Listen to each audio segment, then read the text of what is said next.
to the Charlotte Hornets, 100-97. LeBron missed 2 3-pointers in the final 6 seconds that could have sent the game into overtime. LeBron still had a productive night with 26 points and 11 assists. Lakers coach J.J. Redick may want to have a chat with his team about their three-point shooting. The Lakers made only 15 of 51 three-point attempts. Luka Doncic was 1 for 9. The Lakers are at Portland tonight. The Clippers begin their second-half schedule tonight in Milwaukee. The USC women's basketball team, number 4 in the country, held off Michigan State 83-75 at the Galen Center. 28 points for USC star Juju Watkins. The Trojans, in first place in the Big Ten Conference by a game and a half over third-ranked UCLA, clinched a bye in the Big Ten tournament. No debates, no speculation, just the info you need. That's your KBLA Sports Minute. I'm Ray Richardson. More news, opinions, and conversation when we come forward on KBLA Talk 1580.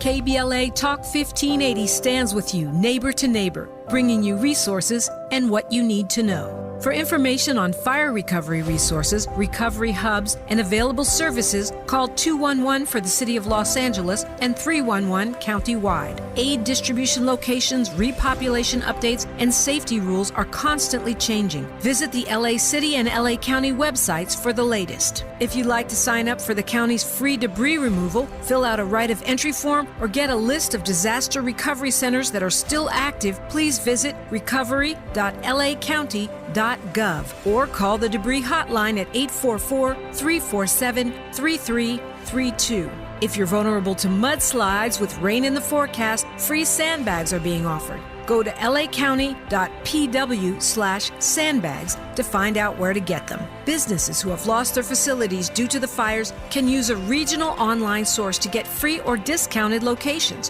Whether you're interested in donating or finding space, you can visit the business-to-business Space Share portal at spaceshare.lacounty.gov. Additional LA County small business support and programs can be found at opportunity.lacounty.gov. Praying, advocating, and standing with you. KBLA Talk 1580.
Live from historic Leonard Park in Los Angeles, California, I'm Tavis Smiley, and I'm so glad to see you and me back in stride again.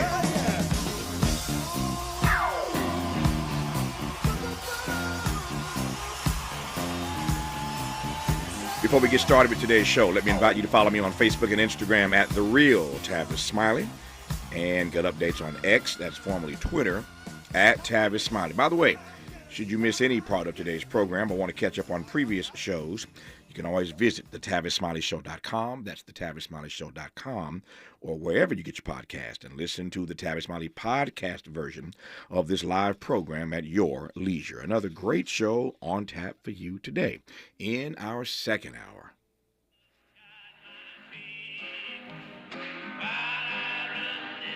Georgia Congressman John Lewis marched alongside Dr. King and many of the other heroes of the movement. Here he tells of the special significance the Voting Rights Act has for him in the new political landscape. In 1961, the year that Barack Obama was born, we organized something called the Freedom Ride in Washington, D.C. During that year, it was impossible for blacks and whites to board a Greyhound bus or a Trailway bus and travel together from Washington through Virginia, through North Carolina, through South Carolina, through Georgia, through Alabama, Mississippi, into New Orleans without the possibility of being arrested or jailed or beaten. we saw those signs that said white waiting, colored waiting, white men, colored men, white women, colored women. We were arrested and jailed in Birmingham, beaten in Montgomery by an angry mob, later arrested and jailed in Jackson, Mississippi. But the Freedom Rides of 1961 led to the desegregation of public transportation all across the South. Those signs came tumbling down. And those signs are gone. And the only place our children will see those signs today, all these years later, will be in a museum, on a video, or in a book. During those years, it was almost impossible for people of color to register to vote. People had to pass a so-called literacy test, pay a poll tax. Some people were asked to count the number of bubbles in a bar of soap, count the number of jelly beans in a jar. People marched. People were beaten. Some were jailed. Some were even killed. But we didn't give up. We didn't give in. We kept the faith, and we kept our eyes on the prize until the Congress passed the Voting Rights Act of 1965, and President Lyndon Johnson signed it into law on August 6, 1965.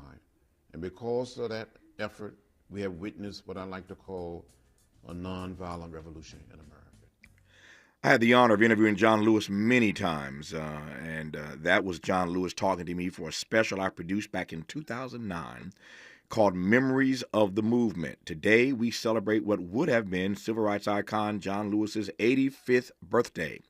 In hour two, we'll be joined by John Lewis's son, John Miles Lewis, and John Lewis's former chief of staff, Michael Collins, who is now chair of the John and Lillian Miles Lewis Foundation. It's Black History Month. We're going to celebrate John Lewis today on what would have been his 85th birthday when we get to hour two. In our third hour. Here's the thing. I was like, I'm loopy because I had a really weird morning. I looked at myself in the mirror, and like, I know you guys are like, we all look at ourselves, but like, when's the last time you really actually looked at yourself? You know what I mean? Because we all do the thing in the morning where we like, get up, we get ready, we look in the mirror and we go, okay, no blood, and then we just go out into the world. You know what I mean? Like, but I did that thing this morning where I like stared into my soul. You know what I mean? So I like noticed like the shape of my eyebrows and like how round my nose is and like what my cheeks look like, and I was just like, oh my God, I'm gorgeous. I had no idea.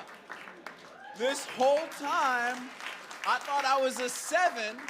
Turns out I'm a 9 before I put these chains on. Such is life. God is good. God is good. Comedian, actor, and writer Yasser Lester joins us live in studio to talk about how his Black and Palestinian roots inspire his sense of humor and, of course, his politics. His latest film project is called The Gutter. We'll get our laugh on today in our third and final hour with the Black and Palestinian Yasser Lester. But in this first hour, two more conversations. On the B side of this hour, Indigenous activist Ruth Buffalo on the emotional homecoming of the now 80-year-old longtime political prisoner Leonard Peltier, whose life sentence was commuted to home confinement by President Joe Biden. But we commence today's show talking politics with Loyola University, Maryland professor, Baltimore City talk show host, and founding executive director of the Carson Institute for Race, Peace, and Social Justice, Dr. Kay Wise Whitehead. Dr. Kay, how are you today? I am doing amazing. I love hearing the overview of what's happening on the show. I'm excited about listening in. Thank you. It's going to be a great 3 hours today. Let me just ask you right quick, and we'll jump straight ahead when we come forward here. But just give me your sense. I want to talk about a major project you're doing here in Black History Month, since it is February. But what's it feel like for you right quick, celebrating Black history in this particular American moment? Well, it reminds me of what our ancestors went through, that we cannot wait to be celebrated. We have to celebrate ourselves. We cannot wait to be recognized. We have to recognize ourselves. We have to remind the world that our history was not written in pencil. It was written in pen. And whether or not you talk about it, it is here. It is happening. We are living it every day. We're at a moment where there's a Black History Month special happening today at the White House. I'm like, how are you celebrating Black history and trying to erase it at the same time? Two things can't happen at the same time, but in this reality, we're noticing that it can. We'll talk about that celebration at the White House today for Black History Month and the frame that Kay puts us in. Our history being written in pen versus pencil. I love her. That's why she's the best talk show host in Baltimore City. Always honored to have her on Tavis Smiley. From California to the Carolinas, everybody's listening to Tavis. More when we come forward.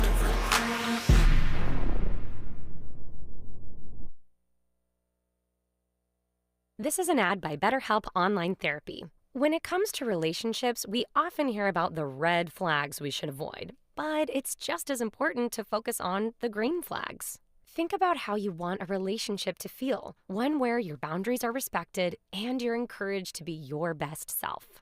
If you're not sure what that looks like, therapy can help you identify those qualities so you can embody the green flag energy yourself and find it in others. Because whether you're dating, married, or building a friendship, it's time to form relationships that love you back.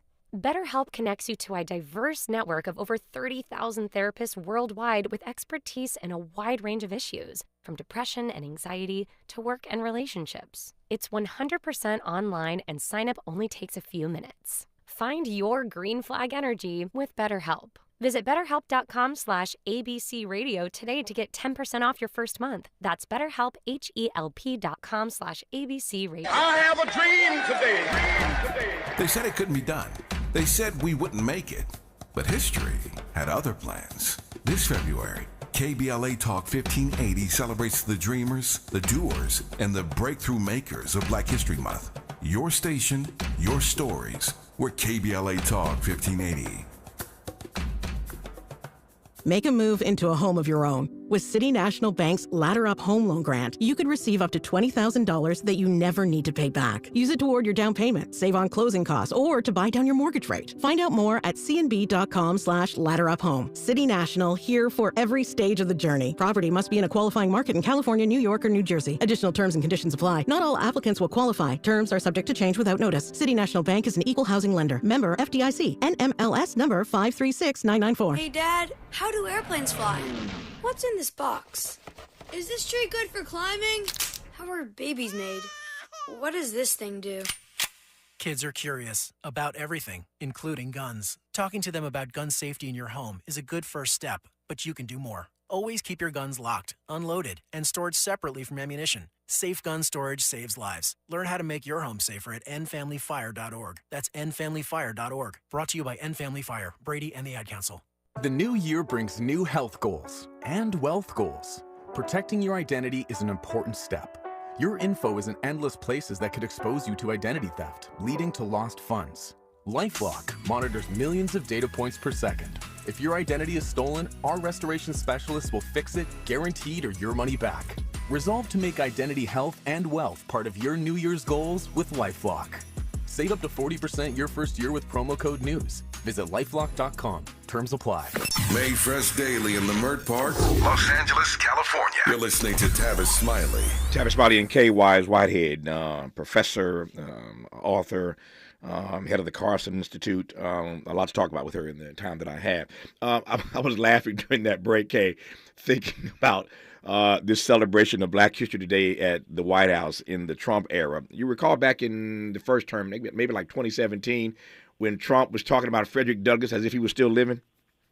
Yes, in fact, he mentioned that same living person in his proclamation for Black History Month. Frederick Douglass is obviously someone that stays on his mind. Yeah, that was weird and bizarre, and I remember all of us got a good laugh out of that.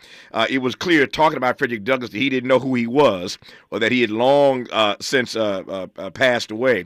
But it was a good laugh. But this is no laughing matter. What do you make of this sort of bait and switch that, on the one hand, this administration is already doing anything and everything it can to turn against corrective programs like affirmative action, DE&I, and yet there's a celebration, putting that in air quotes, of Black History Today in the White House?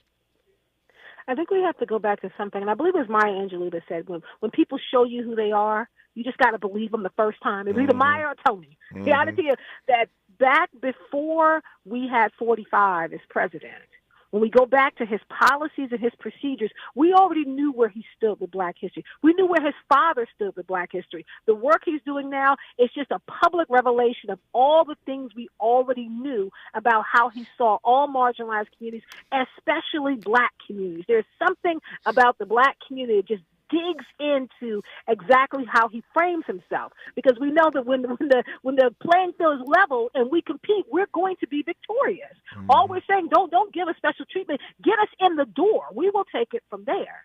So when he pretended that he had no idea who Frederick Douglass is, because we know there are at least 6 Black folks that are always talked about in any high school across America. We know it's Frederick Douglass. We know it's Harriet Tubman. You know, it's the same 6 Black folks, right? They actually, now include Barack Obama. We're going to talk about, Ida B. Wells. They have this group. So even if you're saying, I don't know anything about Black history, I know the name Frederick Douglass, and I know the name Harriet Tubman. And we connect both those names to slavery. So when he talked about him in a present sense, it was really a dig. I mean, we laughed about it, but it was really offensive. Because nobody would ever act as if Thomas Jefferson was still alive. We never believed that George Washington was still alive. We know the history. Even if you're not a historian, there's some facts that are indisputable because they're taught everywhere. So that alone was just an indication of what we're seeing now. Remember, he did not proclaim MLK Day. He did not sign the paperwork. He wasn't going to proclaim Black History Month. It wasn't until we at ASALH, as the president of ASALH, Dr. Carter G. Woodson's organization, Black History Month belongs to us. Carter G. Woodson launched Negro History Week. I put that proclamation out saying we don't have to wait to be proclaimed. We proclaim it. The proclamation from the White House that came out 24 hours later, mentioning Frederick Douglass, mentioning, the person that sits on the Supreme Court who's never been aligned with our community, even though he received scholarships to go to college, race-based scholarships. But he put that in that proclamation, and now that he has done an intentional erasure, now they're celebrating. Exactly what are we celebrating? It's a bonfire. Yeah. No, You're burning up everything that deals with our history. No. Here's the thing, and that's what I was saying earlier. They can burn it all down, but as fast as they burn and try to build on our ashes, we build it up at the same time. Yeah. Bonfire is the right word. Let me just ask you how we should read this. And again, there's no naivete here, Kay, in asking this question, but it occurs to me as you're talking that we just saw that letter days ago from the Department of Education that went out to the entire staff that basically said anything that has Black attached to it at all is racist. Even graduation ceremonies on campuses are now racist. If it's a Black graduation, anything with Black on it is now considered illegal, unethical, immoral, and we will not tolerate it, says the Department of Education. I don't have the letter in front of me. I read parts of it the other day, but we all know we all know what I'm talking about here. So you have that letter coming out of the Department of Education. You have this all-out assault on DE&I by this administration at the same time that they, in the White House, are celebrating Black History Month. You see where I'm going here? That if yes, I see where you're going. I mean, it's like they're not sticking to their own script. If that's if that's how you feel about anything and everything Black, then why is there any celebration today in the White House of Black history? Again, they're not sticking to their own script. No, it's a form of mockery. There's a psychological term, Tavis, and thank you so much for inviting me on your show. But there's a psychological term around self-deception. That if you tell yourself a lie over and over again, eventually your mind will replace the actual truth with that lie. That lie becomes the truth for you.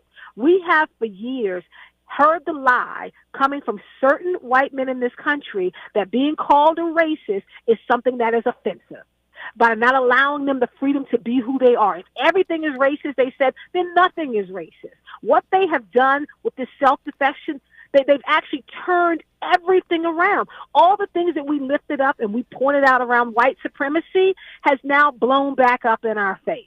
So when we talked about having these separate graduation ceremonies so that whites were here and Blacks were here, we're like, that is racism. They've now turned that around going, no, you wanted to celebrate yourself. That's actually racist. Like they're trying to rewrite the truth and rewrite our history, which is why it is more important now than ever before that we study our history, we celebrate our history, and that we're teaching it to the next generation. Because by pulling down all the documentations, by looking to burn down all of the archival materials, they are rewriting history, and that's a very dangerous position to be in. No, it is the mother of all ironies that everything black, anything black is under attack, and there's a celebration inside the White House of our contributions to this country. And what are they celebrating? Exactly. It's a bonfire. It's like they would go, remember the days, back in the 1920s, Ida B. Wells talked about it. They'll go to a lynching and have a picnic. Yeah. There's someone hanging from a tree, and you're making burgers and hot dogs for your kids. Yeah. That's the type of irony we're talking about. You're burning down everything that has to do with us, from not just Black History Month, but any type of celebration around marginalized people, any kind of strides we've made, you've turned them around, and you're now ready to dance on the ashes. That is like the insane behavior that we're taking as sanity, and that's what's concerning. People are not crying out enough about what they're seeing. Yeah, and what they're celebrating is they're about to wipe these Negroes out. We're celebrating that we're back, and we're going to take these Negroes out over the next 4 years. Yes. That's what we're celebrating. The whole goal is taking them out once and for all. But here's what I think is interesting, Tavis, and this is why I think it's important to think about our history. This weekend, very quickly, I was in Savannah, Georgia, and they took me to a place called the Weeping Tree. Oh, yeah. And at the Weeping Tree is where they would tie enslaved Africans and whip them. And you could see the grooves in the tree. And the guy told me, he said, you know what, Dr. K, I'm taking you to this whipping tree. Don't come back at night, because at night the trees start to talk about what the truth is. I believe you can burn down our history. The trees will speak about our history. Our history is written in the wind, in the blood, and in the soil. You cannot erase us from this American historical narrative. No, I've been in that weeping tree many times. My father, God rest his soul. My father passed away last year. My father is from a place just outside of Savannah called Midway. The town is so small. They call it Midway because it's midway between two real cities. That's how it got to be called Midway, just outside of Savannah. So I've been there many times visiting my grandparents. I cried throughout Savannah. Yeah. I'm telling you, Tavis, if we go and we look at the horror that we have survived, I'm like, we survived the idea of Black history. We can survive this moment. The question is, will enough of us be standing on the other side to pick up the ashes? To your point now, as the old adage says, there's a broken clock is right at least twice a day. At least twice a day. At least twice a day. So I wonder whether or not, to your mind, there is anything we can expect in this hour that Donald Trump is on the clock in 2.0. Since a broken clock is right twice a day, anything that you think we can expect from the Trump administration that we would welcome? I think what the Trump administration is doing in our community is reminding us that our survival is rooted in supporting one another. What have I noticed? And I'm sure you have as well. People are now saying, what are the Black organizations that we need to give our money to? What Black radio shows do we have to support? What HBCUs should we be sending our children to? What do we need to do to make sure our Black authors and our painters and our musicians are being celebrated and supported? The same thing that happened to us before, we're now leaning back into the strength of our community. And I think that's a win for us, because sometimes we have to recognize that when you have integration, HBCUs were struggling. Maybe we need to talk about making sure that we're building up the institutions in our community, because we're going to need those institutions to fight for us. Yeah. That, to me, is the positive in all of this. We have to remember that if it's that easy to be erased, then we're not doing the work we need to keep it here. We are reminding people in this moment what that administration is doing is that we need to support our community, build up our community, and protect ourselves against what is happening now. Back to your brilliant analogy of earlier, and I want to turn to your big event this month in a second here, but to your brilliant analogy of earlier about our history being written in pen and not in pencil. If it's written in pen truly and not in pencil, then why are we seeing such success on their part trying to erase our history? Because I don't think that we have yet taken a stand to make sure it's being supported and promoted. I believe that a number of people, I was not, and I know with your show you were not, I think people were taken aback at the speed in which the Trump administration moved. But if history doesn't show us anything else, if you're looking at the history of how Hitler collapsed democracy, you're looking at the history of what it means for white supremacy to reign, they moved quickly to destabilize their enemy. I think we're standing around trying to figure out where we go next instead of moving from a position of power. Some people are ready, and some, as we're finding from politicians to organizations, are not. This is not a time for infighting. This is not a time to get a plan together. This is a time to work the plan. Because if we keep waiting until we've got everything together, we're going to lose everything. Yeah. For those lucky enough to be in the Baltimore City area next week on February the 25th, there's a huge celebration of Black history happening at the Carson Institute for Race, Peace, and Social Justice. This is Kay's organization, institute that she founded. But I love the three R's that you're using to frame this conversation: redemption, regression, and resistance. Those three words just jumped out at me: redemption, regression, and resistance. In the 5 minutes I have left, I'll let you unpack that. But it's also fascinating. I played that John Lewis clip at the top of the show today, Yes. and it cuts two ways, as you know. I'm going to talk about John Lewis in the next hour with his son and former chief of staff who now runs the Lewis Foundation. We'll celebrate what would have been John Lewis's 85th birthday in our second hour. But you heard John Lewis talking specifically about voting rights, which ties in quite nicely to what you're doing next week. So I got 4.5 minutes. Take it away. Let me just, so folks, we know that if we look at the historical continuum in this country, every time there's a moment of redemption for the Black community, it's followed by a moment of regression, the rolling back of our rights. And that moment of regression should lead us to doing what John Lewis and so many showed us, the moment of resistance. I'm telling people the redemption period is over. We're in the regression period, and we need to be planning for the moment of resistance. We cannot be caught unawares. We can't let them erase and collapse everything. It is easier, as Frederick Douglass said, to build strong men than try to repair broken people. Like, we need to make sure that we are building up what we have and holding fast to the line. We cannot wait for it all to be collapsed. It's going to be very hard to rebuild it. We have to hold on to it. So we're talking about what does resistance look like in this moment across all boards, from K-12 to college to our communities to our organization. I wonder whether or not in this moment of regression, again, those three R's, this audience hears me say it all the time. Every day I walk in the studio, I leave out smarter than I came in. And every day there's always one or two things I hold on to for 24 hours or longer. But I'm always noodling on something I hear in this program every day. And here we are just, 28 minutes in. And I'm wrestling with this notion of redemption, regression, and resistance. Say it with me, y'all. Redemption, regression, resistance.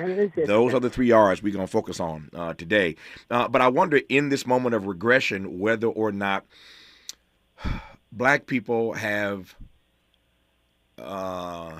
become so fatigued that we can't get to that last R, resistance, Kay.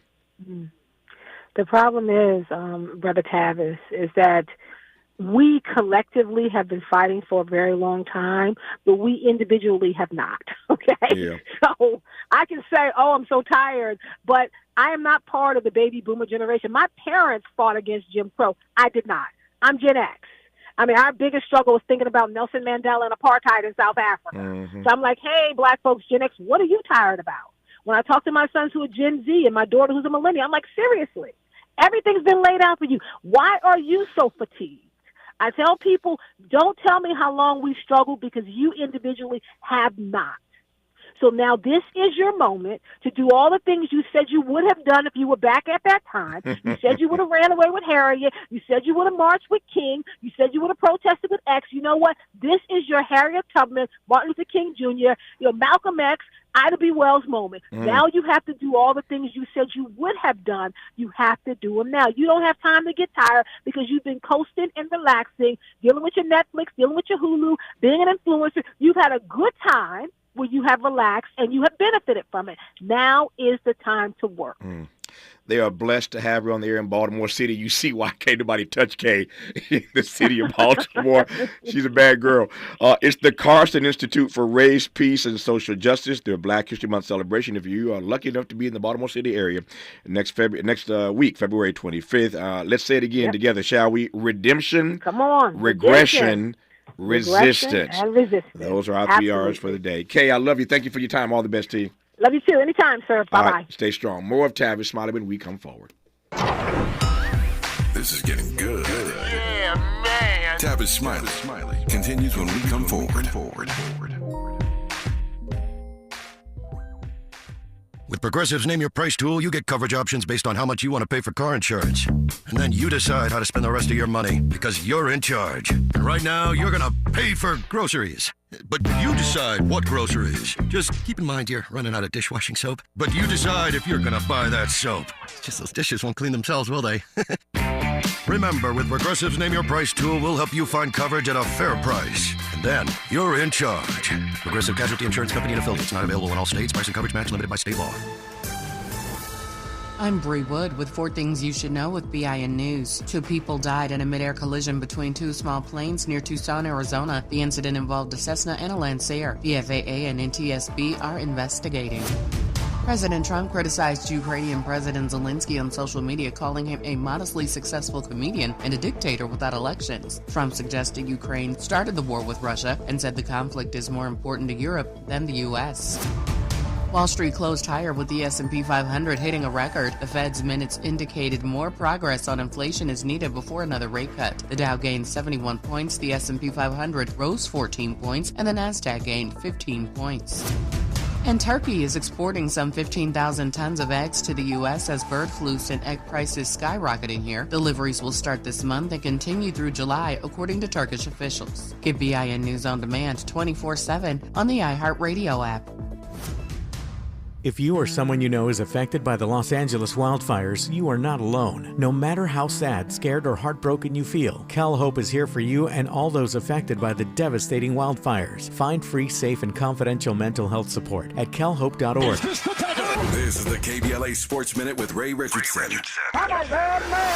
The Lakers started the second half of the season Wednesday night with a tough loss at home to the Charlotte Hornets, 100-97. LeBron missed 2 3-pointers in the final 6 seconds that could have sent the game into overtime. LeBron still had a productive night with 26 points and 11 assists. Lakers coach J.J. Redick may want to have a chat with his team about their three-point shooting. The Lakers made only 15 of 51 three-point attempts. Luka Doncic was 1 for 9. The Lakers are at Portland tonight. The Clippers begin their second half schedule tonight in Milwaukee. The USC women's basketball team, number 4 in the country, held off Michigan State 83-75 at the Galen Center. 28 points for USC star Juju Watkins. The Trojans, in first place in the Big Ten Conference by a game and a half over third-ranked UCLA, clinched a bye in the Big Ten tournament. No debates, no speculation, just the info you need. That's your KBLA Sports Minute. I'm Ray Richardson. More news, opinions, and conversation when we come forward on KBLA Talk 1580.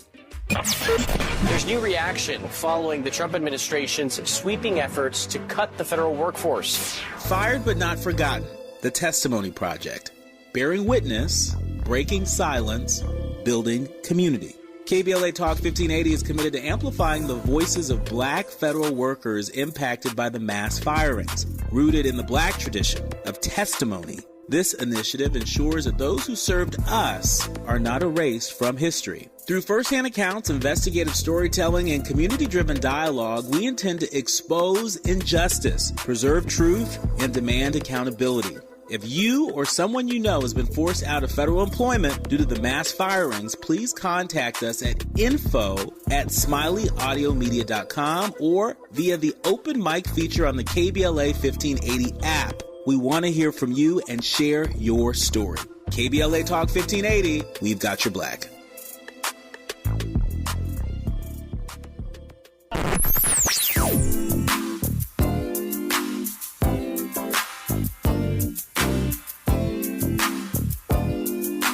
This is KBLA Talk 1580.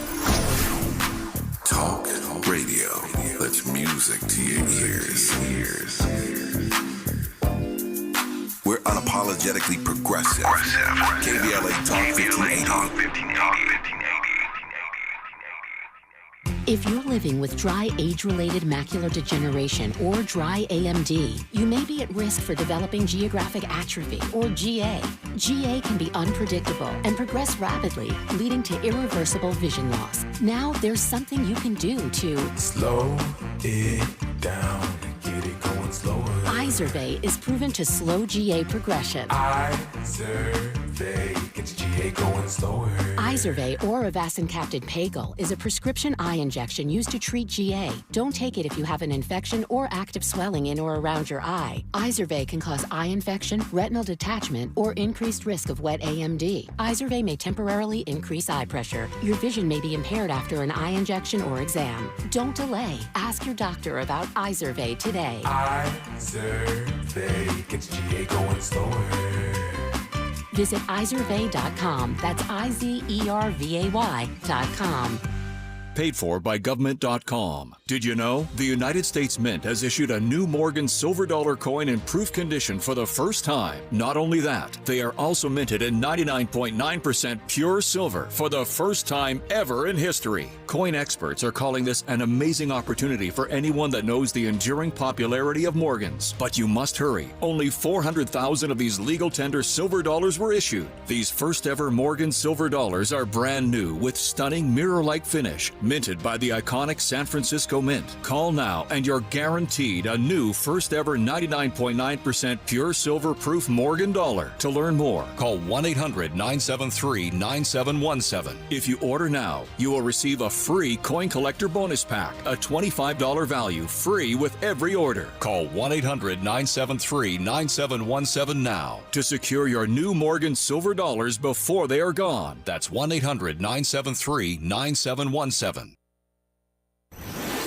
Let's get back to more of this rich dialogue with Tavis Smiley. We thank K. Wise Whitehead for kicking us off just as this show needed to launch today. I always love talking to K. Just fire. A conversation now, as promised, with Indigenous activist Ruth Buffalo on the emotional homecoming of the now 80-year-old longtime political prisoner Leonard Peltier, whose life sentence was commuted to home confinement by President Joe Biden. There are a number of ways to read that. Perhaps we'll talk about that in a moment here. But let me give you first some sound.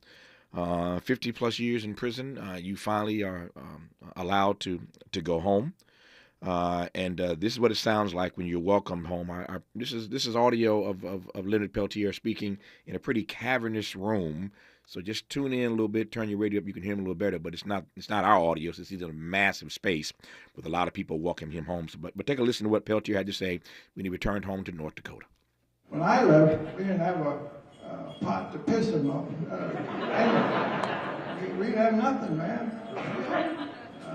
So this is really it's amazing how much what's happened in 50 years. It's over 50 years because I got about 15 years good time. Good time counts. So, I'm happy to. I'm so proud of the showing and support you've given me. I got a hard time keeping myself from crying.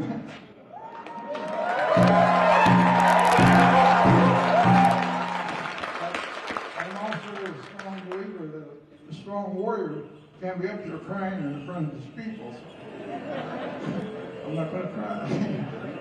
I want to say thank you. Thank you very, very much for showing me this support. It was surprising. I was totally shocked. It was surprising to see all of you lined up there and welcoming me home. Well, you've been doing this as long as I've been doing it on television and radio. There are any number of conversations that you have had perennially. A week or two ago on this program, we had John Boyd Jr., the head of the Black Farmers. And if you recall that conversation, hope you listen every day. If you recall that conversation, you recall me saying then that John and I have had this conversation for 30 years about the ways in which our government have maltreated black farmers and stole their land and reneged on promises and commitments. And here these black farmers are now suing the government to get what the government promised to the tune of billions of dollars. But I literally have been talking to John Boyd Jr. for 30 years of my career. The same is true of Leonard Peltier. I have had this conversation about Leonard Peltier for 30 years of my broadcast career. And now, Leonard Peltier finally gets to go home, home confinement, sentence commuted, not pardoned, but he finally gets to go home. And so for me, it's a moment to have been discussing something for 3 decades and to see something in this story finally break. I've not been on the front lines leading protests. That's not my role, but I certainly have tried to use my platforms to raise this issue higher on the American agenda. So it means something to me to be joined now by Ruth Buffalo to talk about this monumental moment in the life of Leonard Peltier and all those who supported him.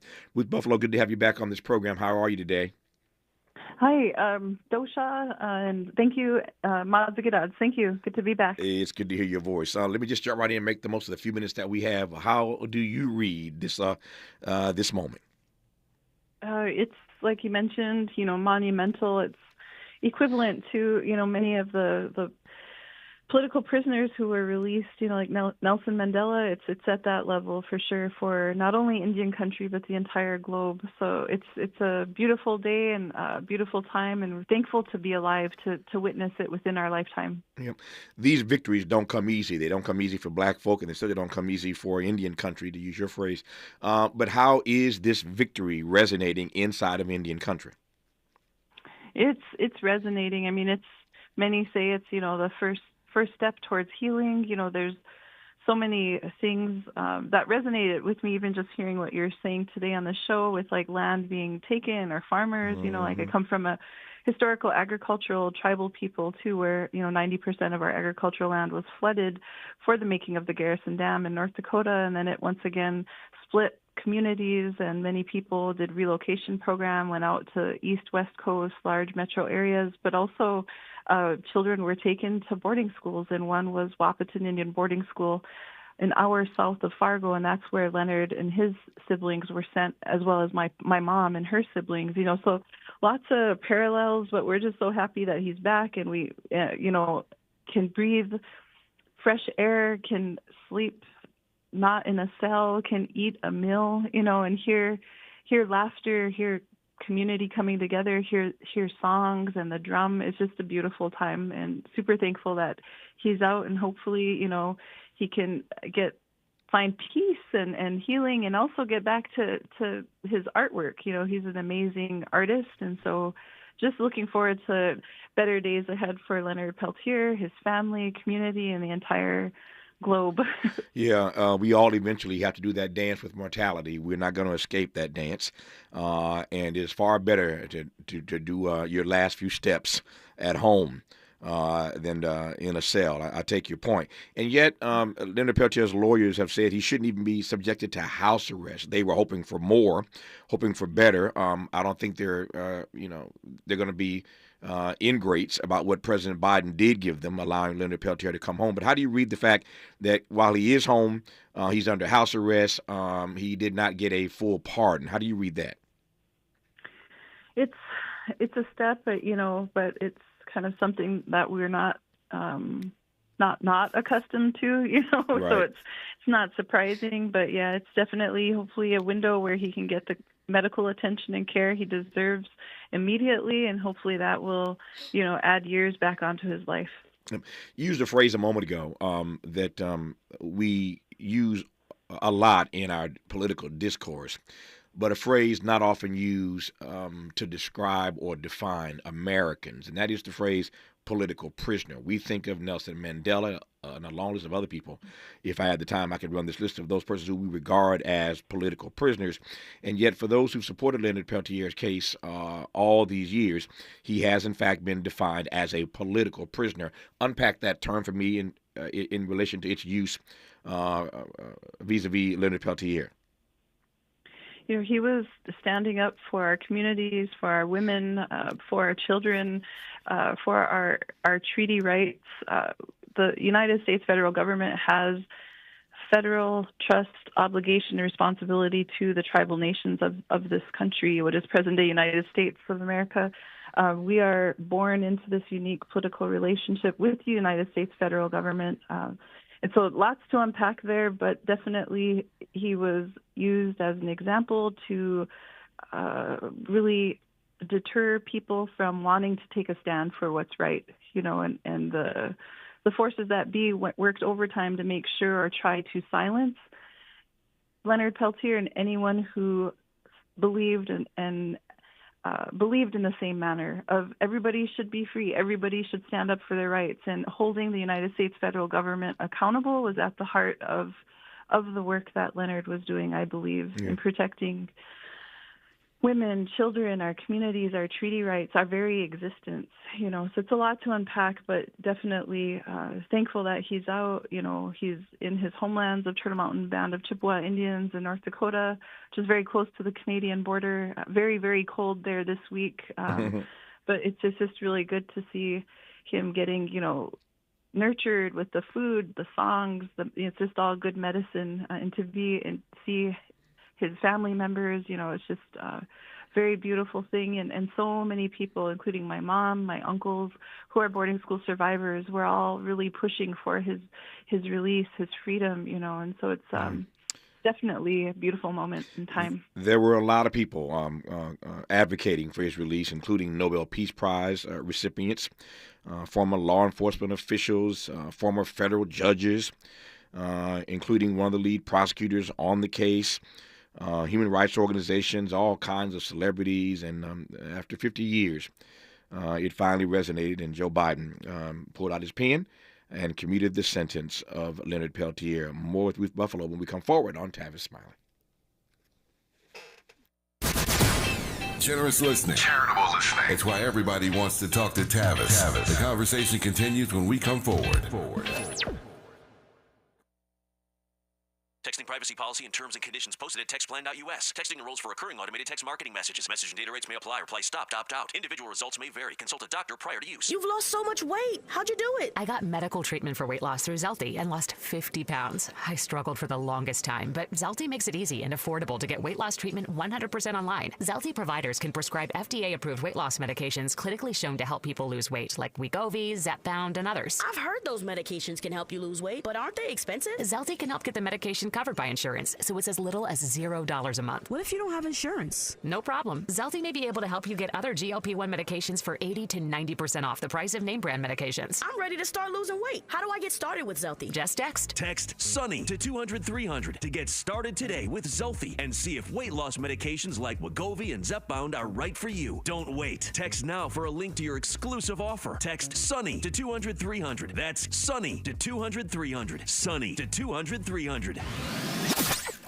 They can do anything they want to us. We might not be back. I might be in jail. I might be anywhere. But when I leave, you can remember I said with the last words on my lips, and I am a revolutionary.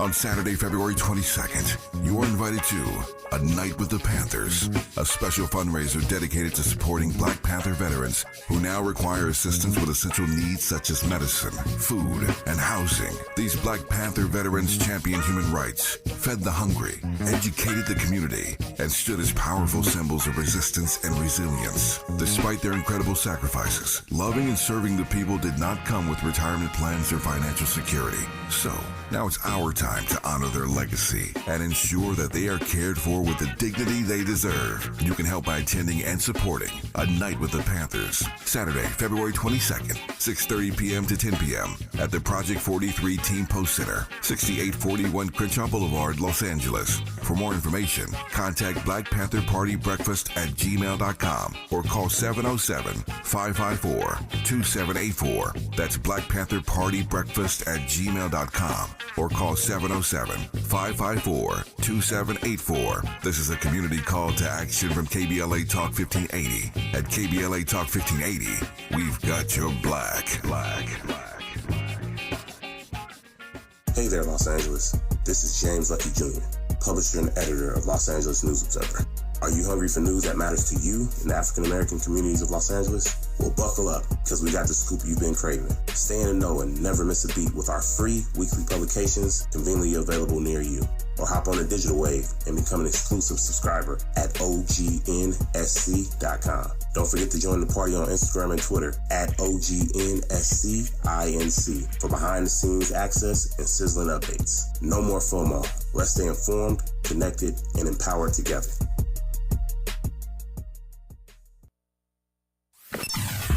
Sometimes he fails at fitting in, but we're okay with that. You're inside the Tavis Smiley Show.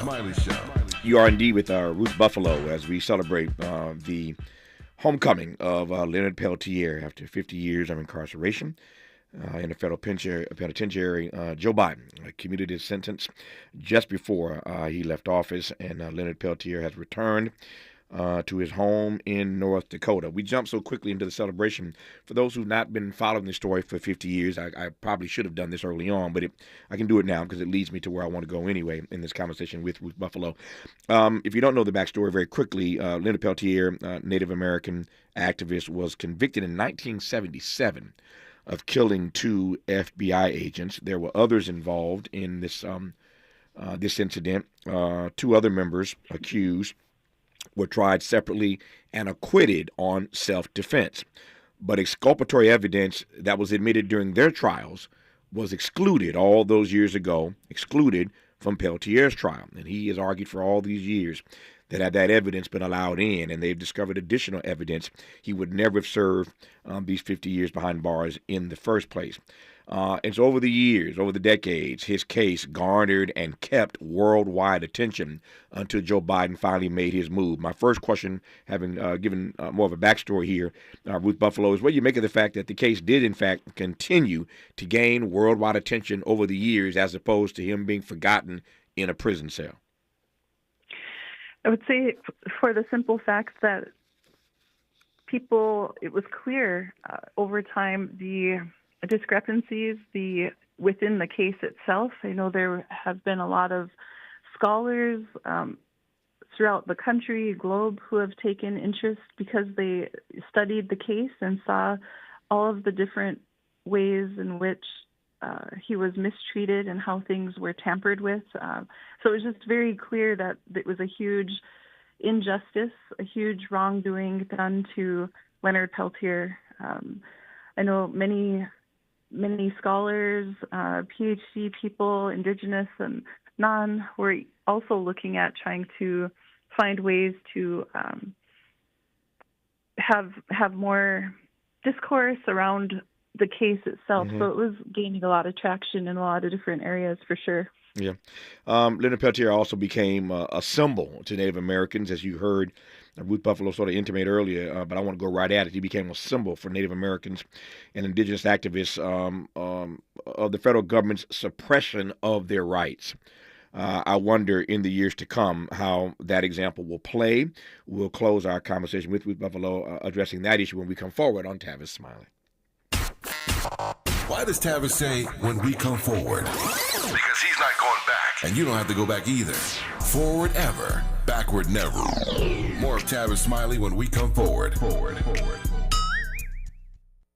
Robinhood Gold members can now enjoy the VIP treatment, receiving a 3% IRA match on annual retirement contributions. With Robinhood Gold, the perks of the high net worth are now available for any net worth. The new gold standard is here with Robinhood Gold. To receive a 3% boost on annual IRA contributions, sign up at Robinhood.com/gold. Investing involves risk. 3% match requires Robinhood Gold $5 a month for 1 year from first match. Must keep funds in IRA for 5 years. Go to Robinhood.com/boost. Robinhood Financial LLC member SIPC. Gold membership is offered by Robinhood Gold LLC. If you're like me, 60 and retired, making ends meet, especially here at the supermarket and drugstore, is tough. I'm so blessed to have found benefitscheckup.org. It's a free and confidential website from the National Council on Aging that connected me to $1,200 a year in programs that help pay for food, medicine, utilities, and more. Maybe it can help you.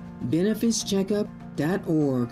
You know where you want to go in life, and City National Bank can help. City National knows the dedication it takes to build your vision for the future into a reality, and our team is here for you. We have a wide range of options to help, from personal savings accounts to interest-bearing money market savings accounts and more, all designed to help you get where you want to go. City National, here for every stage of the journey. Learn more at cnb.com. City National Bank is a subsidiary of Royal Bank of Canada, member FDIC.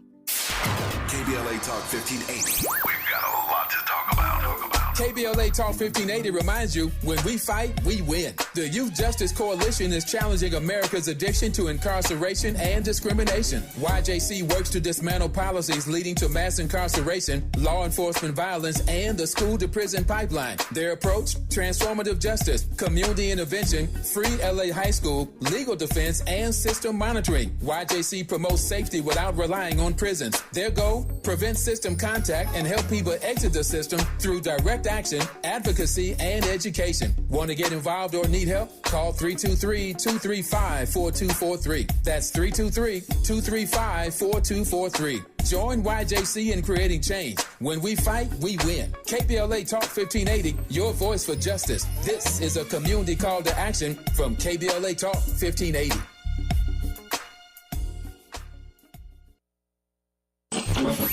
Freedom is an endless meeting. So let's get back to it with Tavis Smiley. Tavis Smiley and Ruth Buffalo as we talk about Leonard Peltier finally coming home after 50-plus years behind bars. In these last few minutes, 2 or 3 other things I want to get to right quick.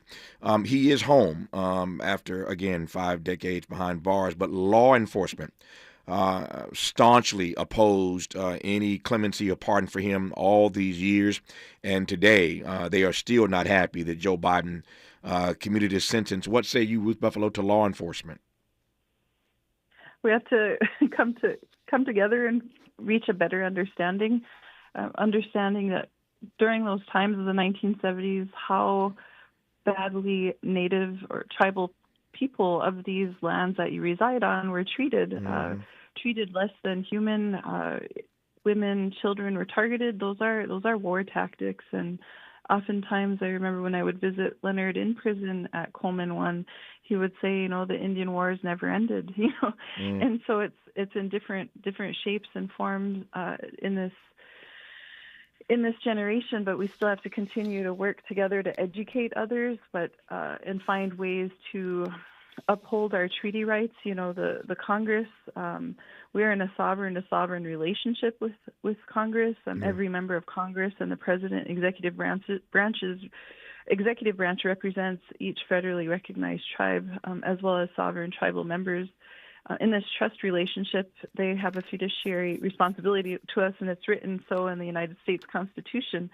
Basically, we were in the way of the land and resources, and the goal was to obliterate us from the face of this planet, so that way, maybe it would be easier on their conscience, to have push a false narrative of who we are as a people or peoples, and it continues to this day of false narrative.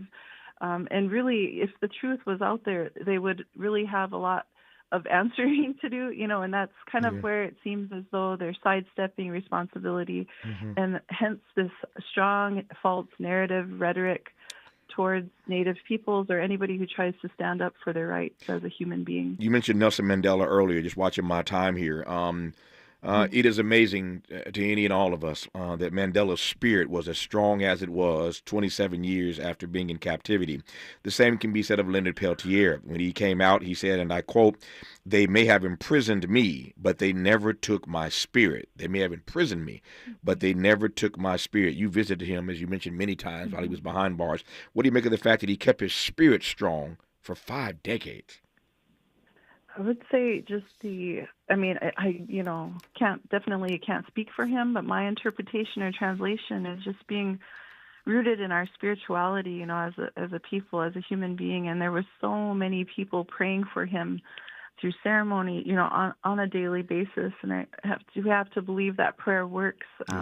He kept his humor, I remember, having meals with him, microwavable meals with him in there, in the visiting area. Sure. Large room, couldn't really hear each other, as well, because it was just people were excited to see each other. But, those honey rolls, and then cheeseburger sandwiches, and everybody in there who would sit next to us would try to give him their sandwich, extra sandwich, people had so much respect for him. Even the guards were friends with him and respected him. It was a lot of love, and everybody knew that it was an injustice for him to be in there. Here's my exit question here with 60 seconds to go. As I mentioned, he has became decades ago a symbol to Native Americans and indigenous activists of the federal government's suppression of their rights. From this point forward, what kind of symbol is he? Gosh, I would say a symbol of hope, resilience, to stand up and not stand up strong and not give up. Even if you're the only one still standing, keep fighting for what's right and stay spiritually grounded and never forget who you are and where you come from. 2 days ago, 2 days ago at 8:30 in the morning, Leonard Peltier walked out of a federal penitentiary, received, of course, a warm welcome in Belcourt, North Dakota. So he is back home on those cold plains after 50-plus years of being behind bars. And it was Joe Biden who finally, after many other presidents passed on the opportunity, Joe Biden commuted that sentence, and he is home. Ruth Buffalo, thank you for your insights. Good to have you on this program. All the best to you. Thank you. Madzigadad. You too. More of Tavis Smiley when we come forward. KBLA 1580 Santa Monica. I'm Bree Wood with 4 Things You Should Know with BIN News. 2 people died in a midair